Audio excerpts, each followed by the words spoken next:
My name is Isaac Mamaysky. I am the Chief Compliance Officer of Quant Street Capital. I'm also a partner in Potomac Law Group, where I started the investment advisors, asset managers, and private funds practice. I am very excited to present a compliance crash course for the new investment advisor marketing rule.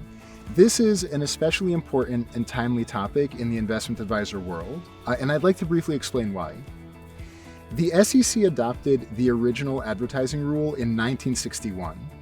The original solicitation rule was adopted in 1979.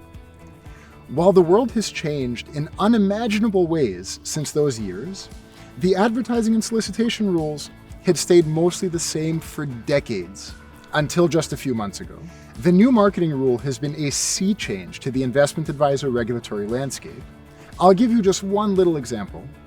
Prior to the new rule, it had been a foundational principle of investment advisor regulation that advisors could not use testimonials or endorsements in their marketing.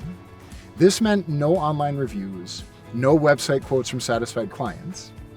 The prohibition was based on the SEC's long-standing view that third-party reviews may be a misleading, sort of undue influence on investors when they make their investment decisions.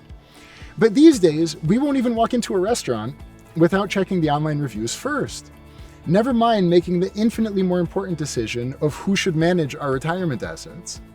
So with the new marketing rule, investment advisors are now allowed to use testimonials and endorsements in their advertising, right? It's a modern rule, but they have to meet a series of detailed requirements before doing so. This is one of countless changes that makes the new rule a really important development for investment advisors. It has a direct day-to-day impact on their work and how they communicate with their actual and prospective clients. The marketing rule itself is a mere 6 pages long, no problem. But the SEC's adopting release is about 400 pages long. I've read these things so you don't have to. The goal of this presentation is to explain the key takeaways from these materials and hopefully provide advisors and their attorneys with a practical and action-oriented roadmap for compliance. I hope you'll attend.